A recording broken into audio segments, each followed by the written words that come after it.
Assalamualaikum dan salam sejahtera. Nama saya Farizan binti Abdul Ghaffar, pegawai farmasi dari Kementerian Kesihatan Malaysia. Saya ingin berkongsi tentang komplikasi diabetes. Komplikasi menyebabkan sesuatu penyakit menjadi teruk dan lebih rumit untuk dirawat. Dalam modul ini, kita akan fokus kepada komplikasi penyakit diabetes. Komplikasi akut ialah komplikasi jangka masa pendek yang selalunya berlaku apabila paras gula dalam darah terlalu rendah, iaitu hypoglycemia, atau paras gula dalam darah terlalu tinggi, hyperglycemia. Antara contoh komplikasi akut ialah hypoglycemia. Hypoglycemia merupakan keadaan apabila paras gula dalam darah pesakit terlalu rendah, iaitu kurang daripada 3.9 mmol per liter. Selain itu, diabetik ketoacidosis dan euglycemic ketoacidosis juga ialah komplikasi akut yang serius dan memerlukan rawatan segera. Apabila badan tidak mempunyai insulin yang cukup untuk menyerap gula bagi ditukarkan kepada tenaga, badan akan menggunakan lemak untuk mendapatkan tenaga. Pertukaran lemak kepada tenaga ini mengakibatkan pembentukan ketones dan menyebabkannya terkumpul dalam darah.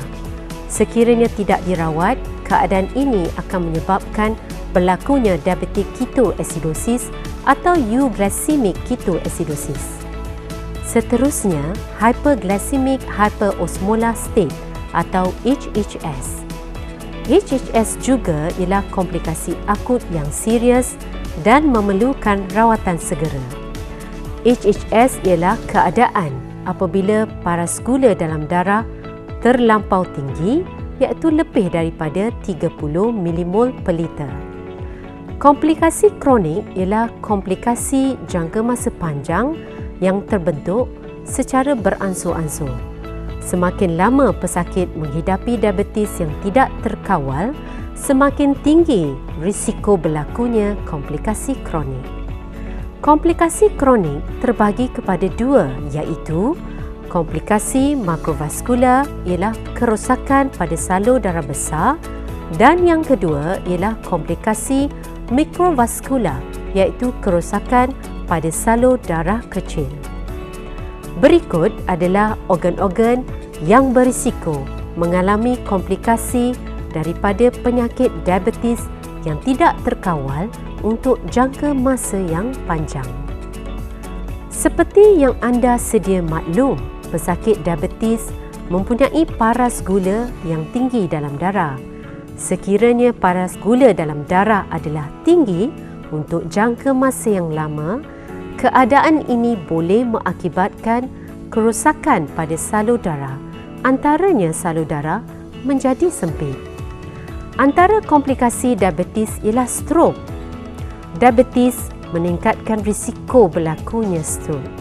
Salur darah yang rosak akibat diabetes tidak terkawal menyebabkan pembentukan darah beku. Darah beku tersebut boleh menyebabkan salur darah yang lebih kecil pada otak tersumbat lalu mengakibatkan stroke.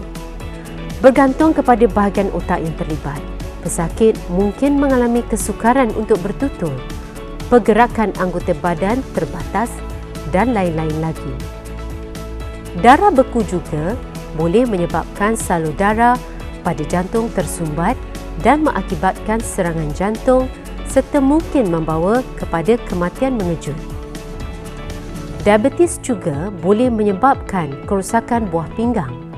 Buah pinggang yang terdiri daripada jutaan sel darah yang kecil yang berfungsi sebagai penapis darah bagi menyingkirkan bahan buangan dalam badan. Diabetes boleh menyebabkan kerosakan pada salur darah tersebut dan menyebabkan kegagalan buah pinggang. Kegagalan buah pinggang yang teruk mungkin memerlukan rawatan dialisis serta pemindahan buah pinggang. Selain itu, kerosakan pada buah pinggang turut menyebabkan masalah anemia, kerapuhan dan sakit tulang akibat kemerosotan tulang iaitu osteodystrophie. Penyakit diabetes boleh merosakkan salur darah pada retina mata.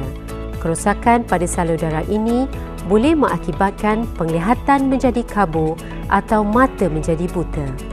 Pesakit diabetes turut mempunyai risiko mendapat masalah mata seperti katarak dan glaukoma. Apabila kerosakan salur darah pada sel saraf berlaku, sel tersebut juga akan turut rosak kerana tidak mendapat bekalan nutrisi dan oksigen yang mencukupi. Perkara ini boleh menyebabkan rasa kebas dan hilang deria sentuhan. Pesakit berisiko mendapat luka tanpa disedari dan jika luka tidak dirawat dengan betul, jangkitan kuman yang serius mungkin berlaku. Sel pada anggota yang dijangkiti boleh mati dan menyebabkan gangren. Gangren mengakibatkan amputasi pada bahagian anggota badan yang terlibat.